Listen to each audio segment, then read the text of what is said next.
Unit 11, problem post number 4, radicals. Be sure to fill out your pre-score, number 1 through 5, assessing your ability to simplify radicals and combine like terms with radicals before watching the video. This video's guest of honor will be a shield guardian with big armor.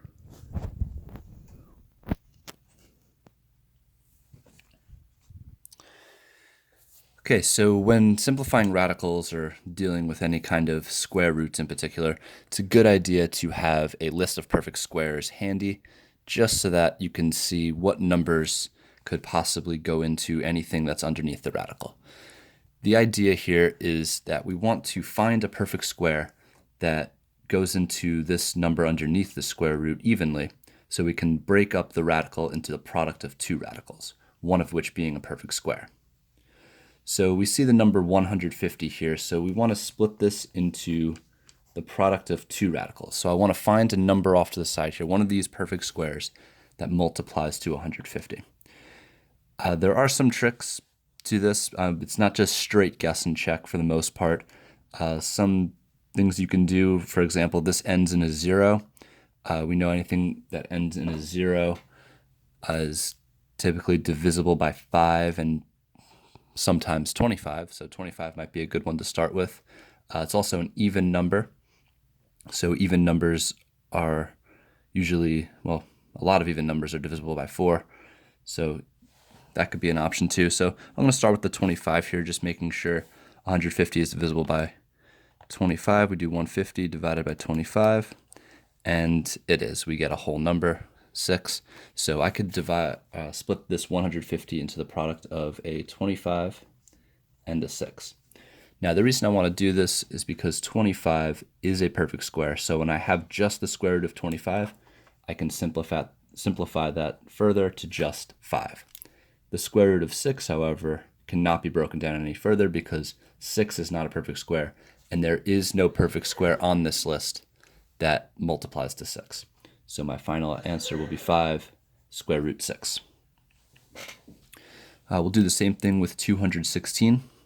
We want to find the largest number on this list of perfect squares that multiplies to 216.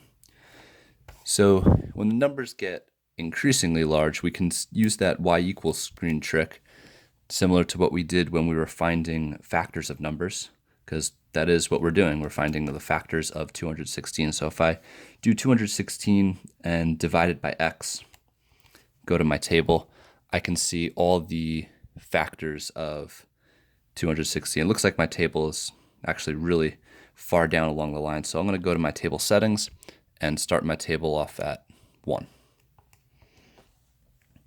So, of course, 1 and 216. Now, I'm only interested in the x values that are perfect squares, numbers that are on this list. So if I go to 4, it looks like 4 is a number that divides 216.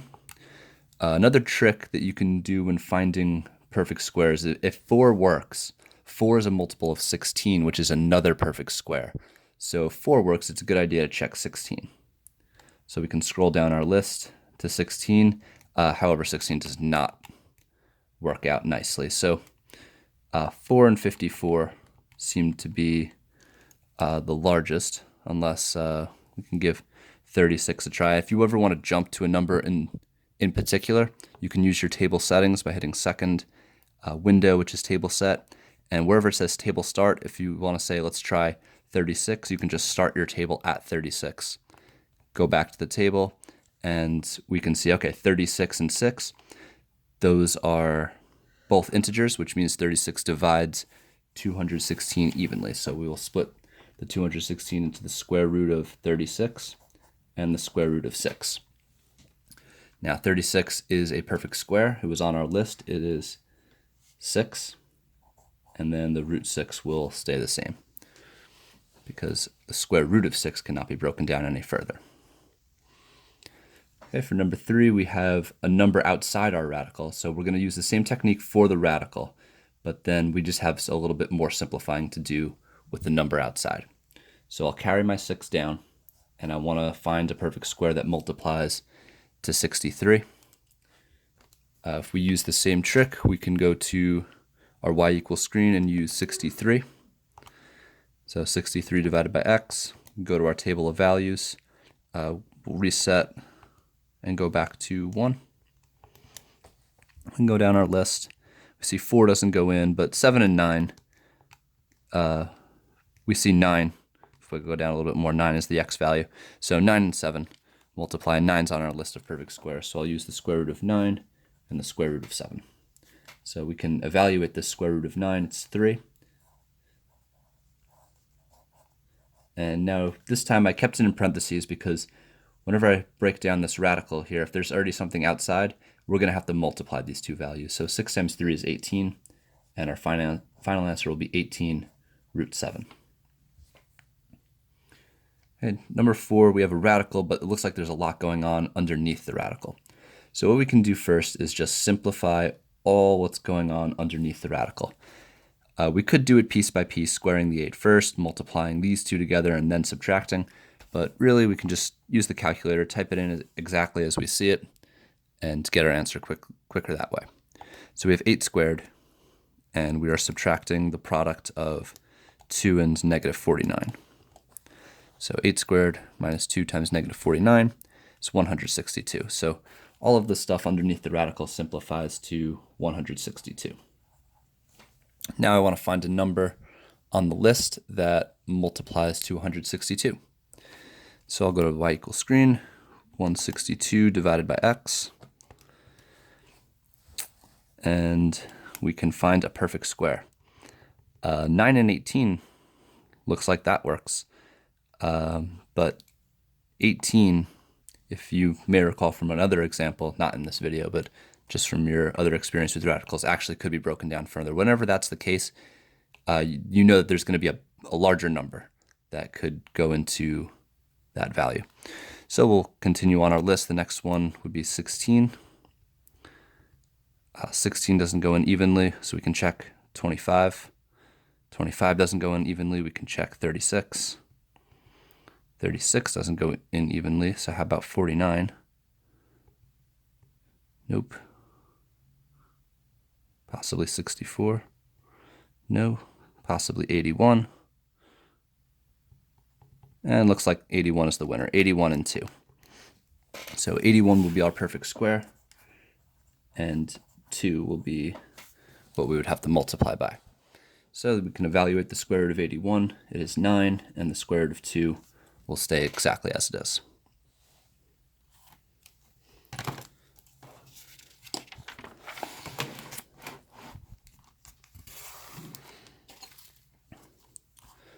Okay, number 5 is giving us some questions. Well, number 5 up here, so I had to put that parenthesis. Number 5 is giving us a question where we need to combine some like terms. Now, radicals behave the way variables do. We can only combine them if they are the same radical. So what we're going to want to do is take one step to break down these radicals by extracting their perfect squares, and hopefully we will result with like radicals.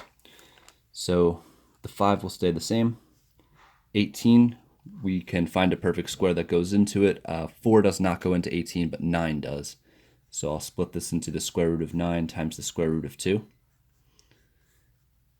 Minus 7 plus 128. We can try and find a perfect square that multiplies to 28. If you don't feel like using the table, an alternate way to do it is to just divide the number underneath the radical by the perfect squares that you know. So this is more of a guess and check method. I'll start with 16. 16 works, but I noticed that 4 goes into 8, which was the result. 4 is on my list of perfect squares. Whenever that's the case, we know that we did not find the largest perfect square. So although 16 does go in, we could break it down further. So I could stay and keep dividing 128 by other values, maybe 36, maybe 64. And now I've found the largest perfect square because now 2 would not be able to be broken down any further. So I'll split this into the square root of 64 and the square root of 2. Once I've broken down my radicals a little bit, I can then simplify the square root portion of them. So I have square root of 9 is 3. So I lost the top to my pencil. So I'll have 3 root 2 minus 7 plus 8 root 2. Now, another thing that may become relevant when using radical arithmetic is if you're given a problem where you need to combine radicals that need to be broken down. Once you break down the first one and find whatever radical is left over after extracting the perfect square, there's a good chance that the other radical will also have that resulting piece. So if I had thought of it that way, I might have started by dividing 128 by the 2 and have found the 64 a little bit quicker that way. So that's something to keep in mind. That is a possibility.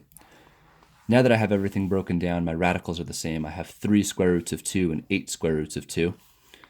They can be combined. I'll combine the numbers first. 5 minus 7 is negative 2. And then if I have 3 square roots of 2 and I add 8 more square roots of 2, I now have 11 square roots of 2. So there's my final answer. I cannot combine the negative 2 and the 11 root 2 because this has radical 2, but this does not. So they're not like terms. Just as if it was negative 2 plus 11x, they couldn't be combined.